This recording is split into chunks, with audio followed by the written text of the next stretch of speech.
할렐루야. 우리 찬송가 305장 나 같은 죄인 살리신 함께 찬송하면서 화목한 기도회 시작하겠습니다.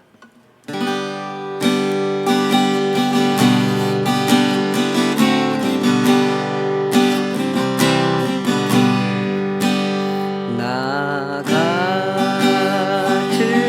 죄인 살리신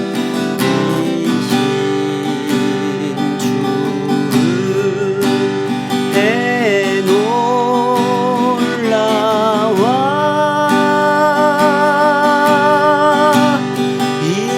잃었던 생명 찾았고 광명을 얻었네. 그 죄악에서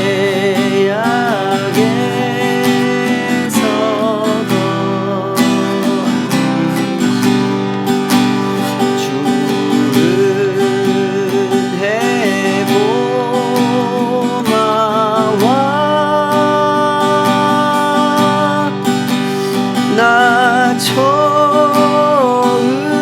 믿은 그 시간 귀하고 귀하다.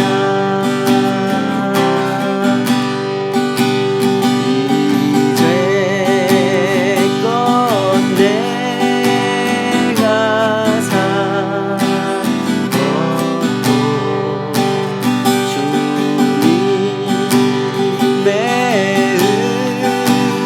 은혜라. 또 나를 장차보냐니 인도해 주시니 거기서 우리 영원히 주님의 은혜로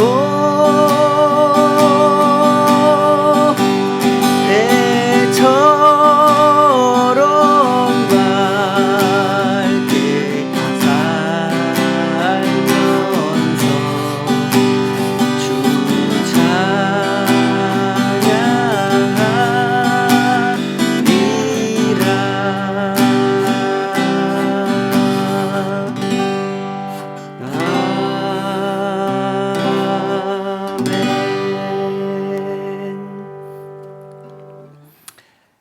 아멘. 주님을 영원히 찬양하기 원합니다.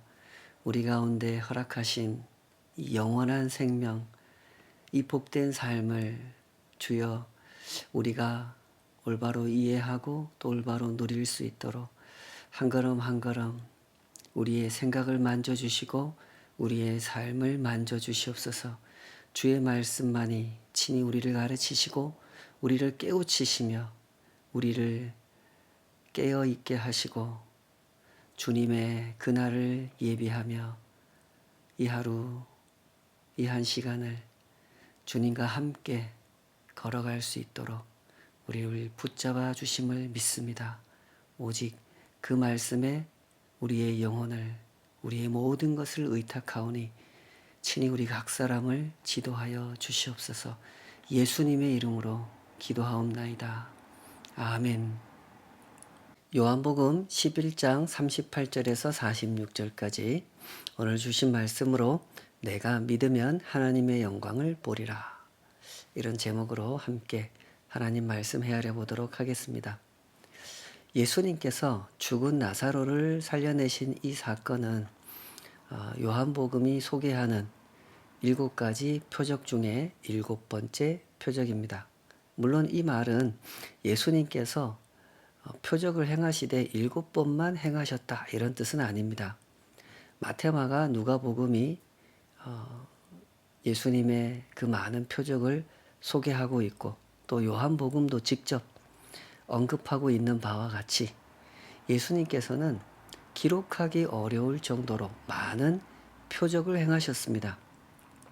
그러나 요한은 이 복음서를 기록할 때 그 많은 표적 중에서 7가지 표적을 따로 특별히 구별한 겁니다. 예수님이 어떤 분이신가? 예수님은 무슨 일을 하셨고 그 일을 통해서 무엇을 가르치셨는지를 우리에게 어떤 믿음을 주기를 원하셨는지 그것을 적절하게 설명하기에 이 7가지 표적이 적당하다 하는 판단하에 이 7가지 표적을 따로 구별했던 것이고 이 책에서 이렇게 차례대로 소개해 가고 있는 거죠. 요한이 이렇게 예수님의 표적을 7가지를 구별해서 소개했다라는 이런 말을 잘 이해하기 위해서 우리가 먼저 확인해야 되는 용어는 표적이라는 용어입니다. 예수님께서 행하신 일들 중에는 전부 다 초자연적인 현상들이잖아요. 귀신을 쫓아내신다든지 병자를 고친다든지 이런 일들을 가리켜서 성경은 표적이라는 표현을 씁니다. 헬라어로는 세메이온 이런 표현을 쓰는데요. 그 영어 성경에서는 미라클라우스 사인이라는 표현을 씁니다. 말 그대로 표적이라는 말은 사인입니다. 단순한 기적 사건을 의미하는 것이 아니라 그 기적이 의미하는 사인, 그것을 가리켜서 표현이라고 하는 거죠. 표적이라고 하는 거죠. 다시 말해서 표적이라고 하는 것은 그 기적 사건이 가리키는 의미를 말하는 겁니다. 예수님께서 물을 가지고 포도주를 만드셨다고 하는 사건은 예수님께서 하나님의 권능을 가진 분이라는 사실을 나타내는 것이다. 예수님께서 물 위를 걸으시고 태어날 때부터 눈먼 사람을 눈뜨게 만드신 이런 사건 등은 모두 다 예수님이 보통 사람이 아니라 하나님의 권능을 가진 하나님의 아들이라는 사실을 가리킨다. 때문에 이 모든 것을 표현할 때 이런 것들을 가리킬 때 표적 이렇게 언급하는 거죠. 예수님은 그렇게 많은 표적을 보여주셨습니다. 그리고 요한복음 11장에 와서 죽은 나사로를 살려내시는 표적을 보여주시죠. 앞에서 소개한 모든 표적이 다 특별했던 것처럼 여기 11장에서 소개하는 표적도 역시 대단히 특별합니다.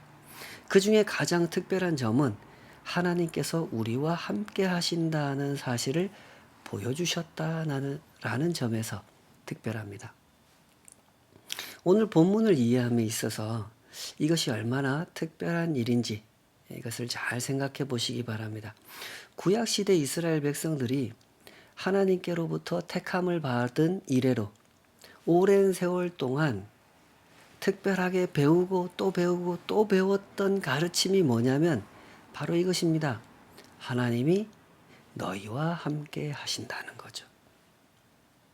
아브라함도 야곱도 출애굽을 경험한 이스라엘 백성들도 거듭 배워야 했던 핵심적인 가르침, 그것은 하나님이 너희와 함께 하신다 였습니다.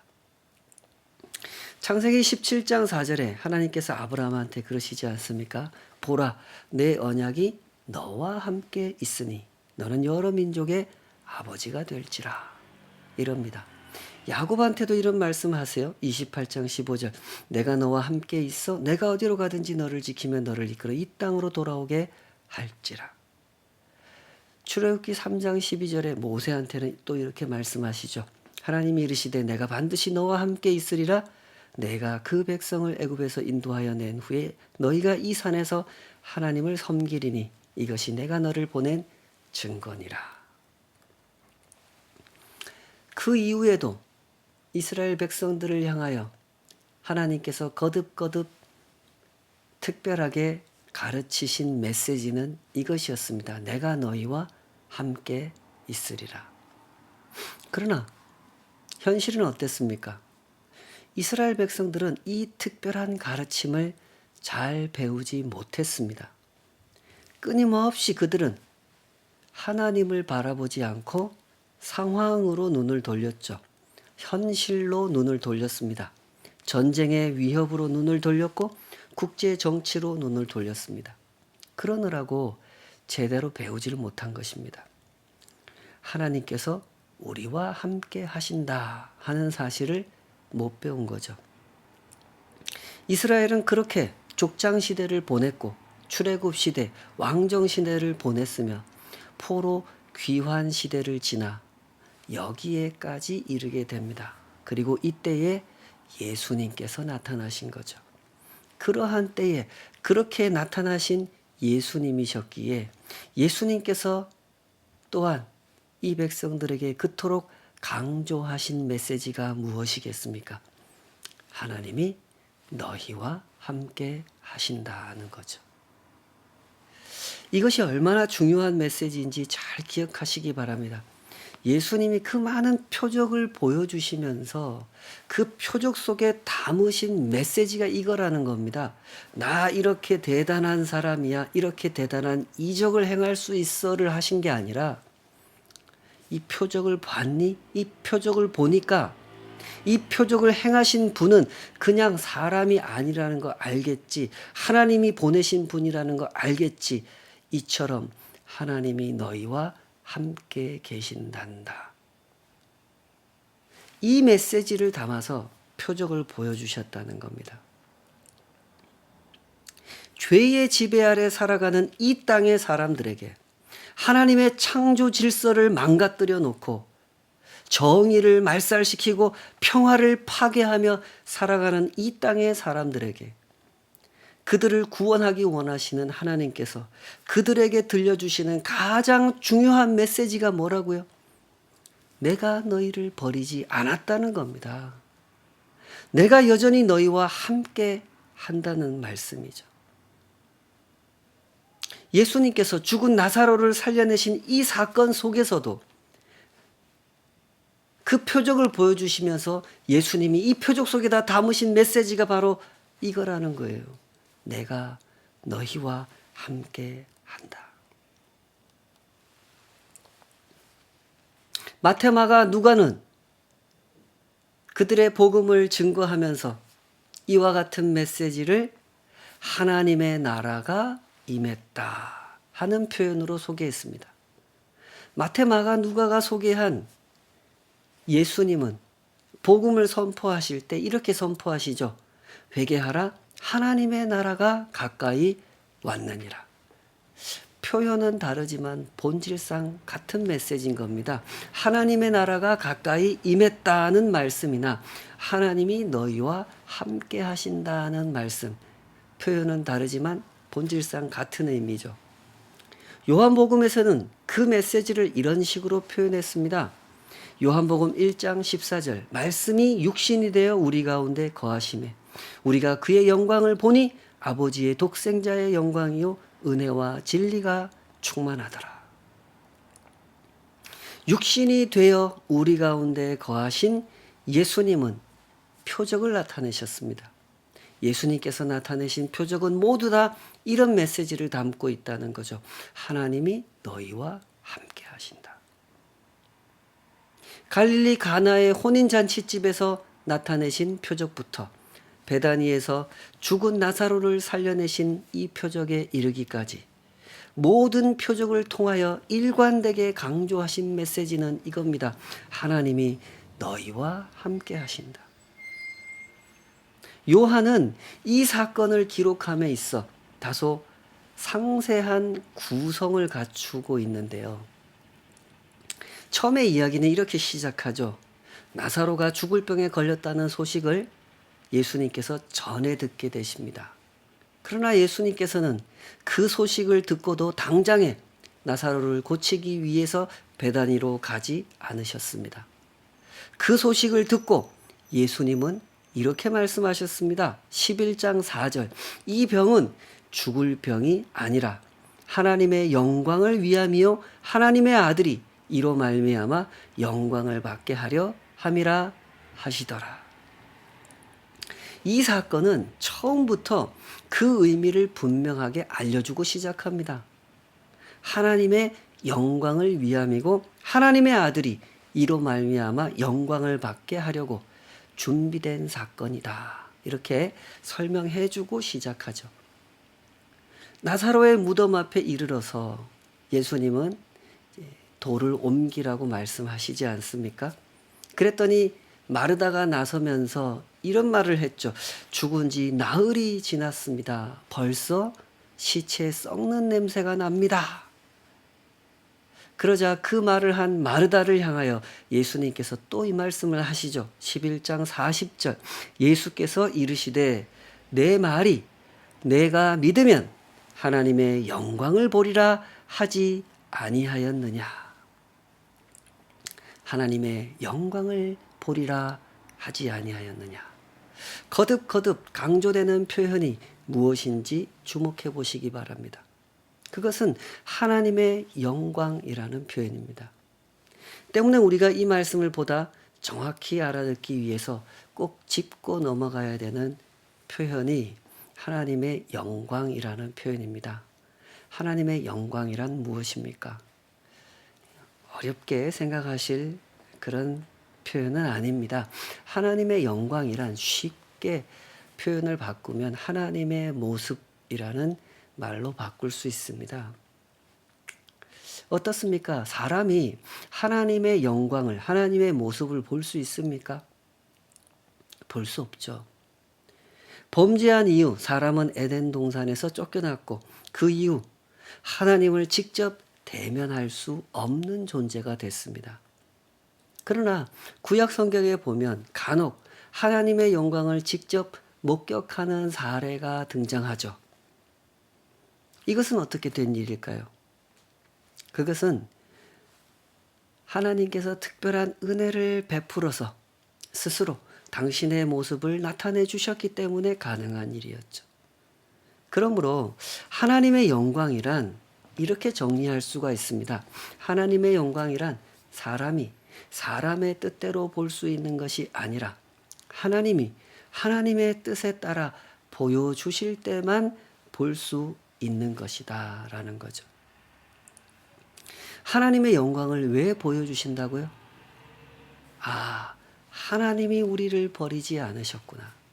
하나님이 우리와 함께 계시는구나 하는 사실을 확인시켜 주려고 하나님의 영광을 나타내 주셨다는 거죠.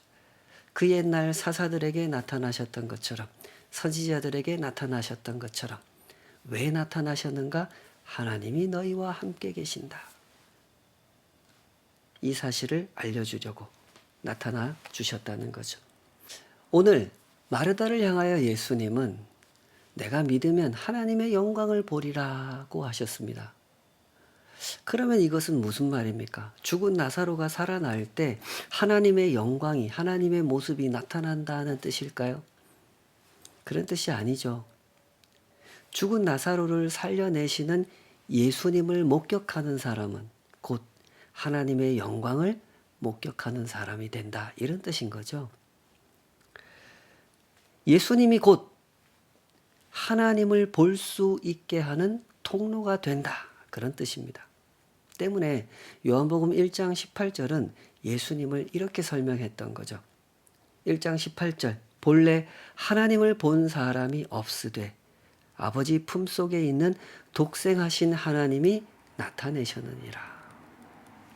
마르다에게 하신 그 말씀을 다시 주목해 보십시다. 예수께서 이르시되 내 말이 내가 믿으면 하나님의 영광을 보리라 하지 아니하였느냐. 여기서 말씀하시는 믿음이 무엇을 의미하는지 잘 이해하시기 바랍니다. 이 말씀은 믿어야만 나사로가 살아나는 표적을 볼 수 있다. 그런 뜻이 아닙니다. 마르다의 믿음과 상관없이 예수님은 나사로를 살려내실 겁니다. 그러면 왜 여기서 믿음을 말씀하셨습니까? 마르다 때문에 하신 말씀이죠. 마르다는 지금 인간적인 생각에 사로잡혀 있거든요.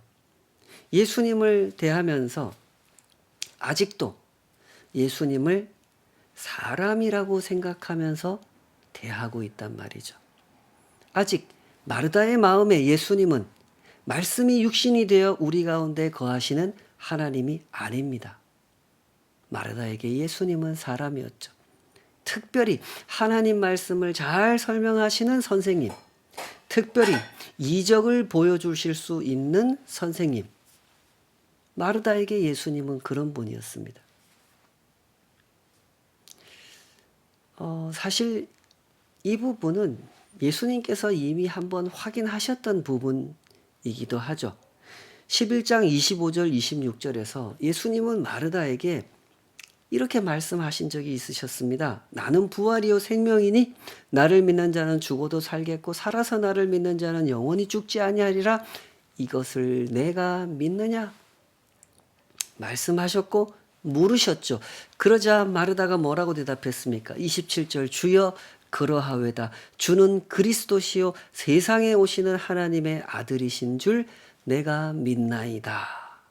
하고 분명히 신앙 고백을 했습니다. 그러나 지금 이 장면에서 보면 마르다의 고백이 아직 온전한 고백이 아니라는 사실이 확인되죠. 입으로는 그렇게 고백했지만 마음으로는 아직 그렇게 믿고 있는 것은 아니었습니다. 때문에 예수님은 마르다에게 믿음을 말씀하셨던 겁니다. 내가 죽은 나사로를 살려냈을 때, 그렇지. 예수님은 하나님의 아들이심으로 죽음의 권세도 다스리는 분이지 하고 깨닫게 되려면 너에게 믿음이 필요하단다, 마르다야. 그 말씀을 하신 거죠. 요한복음 11장을 읽어가실 때 예수님께서 중요하게 다루신 것이 무엇인지 잘 보시기 바랍니다.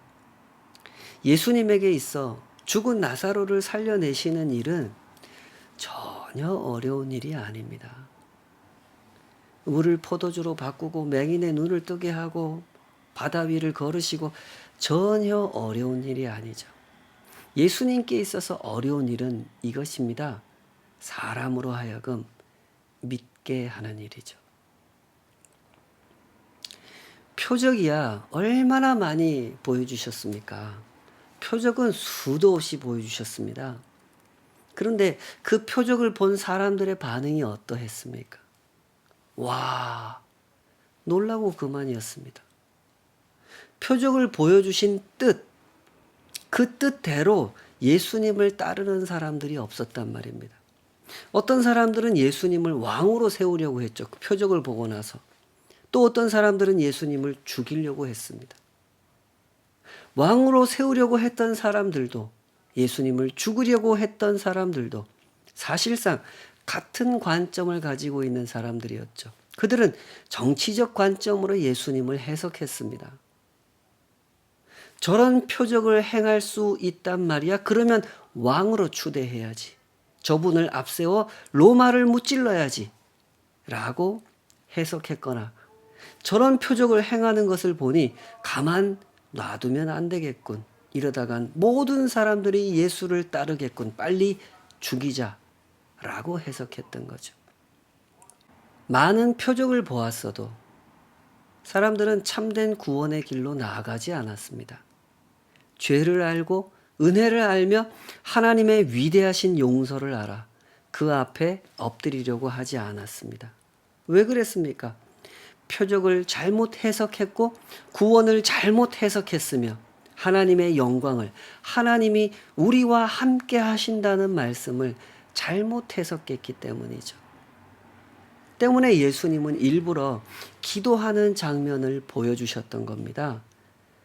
11장 41절 42절 아버지여 내 말을 들으신 것을 감사하나이다. 항상 내 말을 들으시는 줄을 내가 알았나이다. 그러나 이 말씀 하옵는 것은 둘러선 무리를 위함이니 곧 아버지께서 나를 보내신 것을 그들로 믿게 하려 함이니이다. 예수님께서 가장 어려워하셨던 일, 그 일은 믿게 하는 일이었습니다.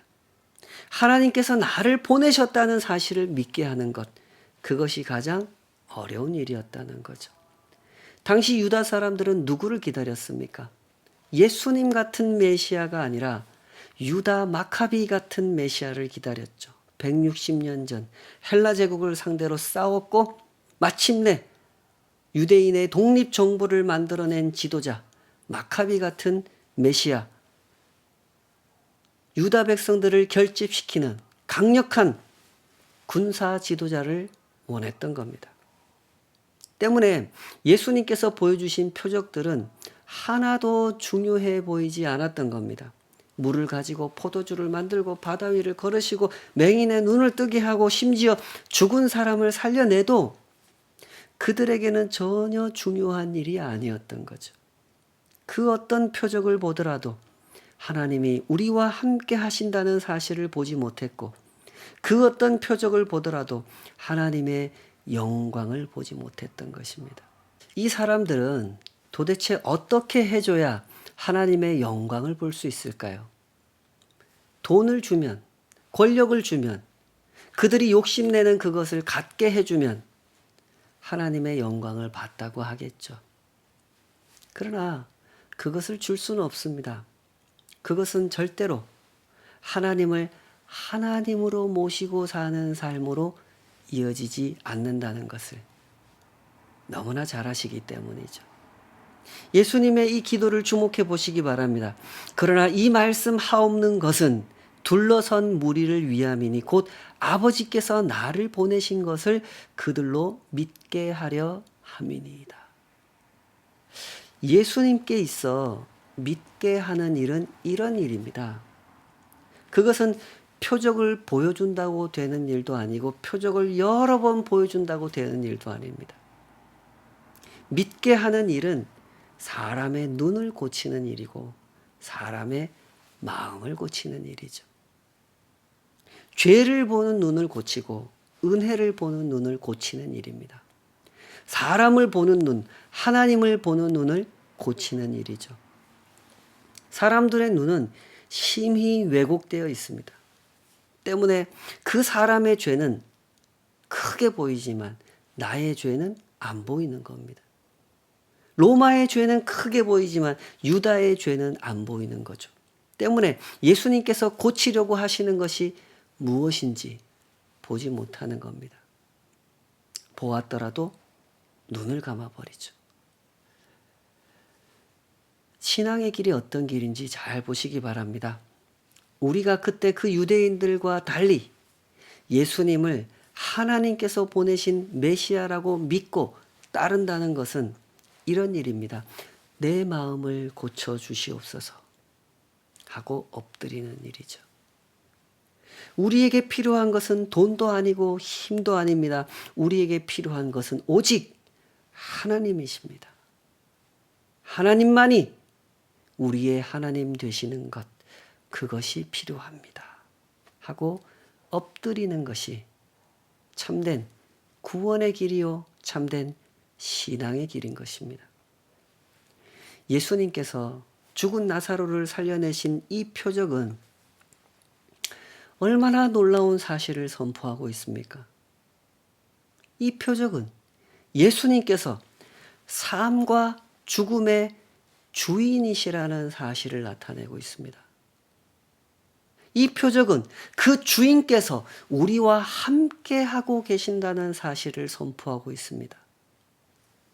이 표적은 그 주인께서 우리의 삶을 영원토록 복된 삶이 되게 하려고 인도하신다는 사실을 선포하고 있죠. 그 복된 삶이란 무엇입니까? 하나님만이 우리의 하나님 되시는 삶입니다. 그러므로 우리는 정신을 차려야 합니다. 정신을 차린다, 이거 성경적인 용어죠. 만물의 마지막이 가까이 왔으니 정신을 차리고 깨어 있어라. 사도들이 선포하지 않습니까? 우리가 정신을 차려야 됩니다. 현실을 살아가는 우리의 삶이기 때문에 그때 그 유대인들이 그랬던 것처럼 우리도 언제나 눈을 돌리고 싶을 때가 있다는 사실을 생각해야 하죠. 돈을 하나님으로 섬기고 힘을 하나님으로 섬기고 싶어 하는 마음이 우리 안에도 있음을 성찰해야 합니다. 그리고 어떻게 해야 하겠습니까? 성찰했다면 내려놓아야죠. 내 안에 그 마음이 있구나. 돈을 하나님으로 섬기고 싶은 마음, 힘을 하나님으로 섬기고 싶은 마음, 내 안에 우상이 있구나. 그것을 성찰했다면 내려놔야 합니다. 그 모든 것의 주인 대신 하나님 앞에 내려놓아야 하는 것이죠. 그러면 하나님께서 참으로 우리의 삶을 어루만져 주실 것입니다. 진정 복된 삶으로 빚어주실 것입니다. 이 복된 길을 걸어가시기를 축복합니다. 함께 기도하시겠습니다. 아버지 하나님, 진정 복된 길을 걷기 원합니다. 우리에게 허락하신, 우리에게 나타나신 그 표적의 의미, 그 안에 담긴 영화로우신 메시지를 주님, 이 작은 가슴이 깨달아 알아듣기를, 그 말씀을, 그 진실을 품고 살아가기를 원하오니 주여 우리를 붙잡아 주시옵소서. 하나님께서 우리를 버리지 않으셨음을, 하나님께서 우리와 함께 계심을, 하나님께서 우리를 구원하시고 우리를 그 영생 가운데 살아가게 하신다는 이 거룩한 약속을 꼭 붙들게 하여 주시옵소서. 그렇게 주와 동행하며 그렇게 참된 구원의 길을 걸어가며 하나님만이 우리의 하나님 되시는, 그렇게 하나님의 영광을 보는 자, 그 걸음을 걸어가도록 우리 모두를 인도하여 주시옵소서. 예수님의 이름으로 기도하옵나이다. 아멘.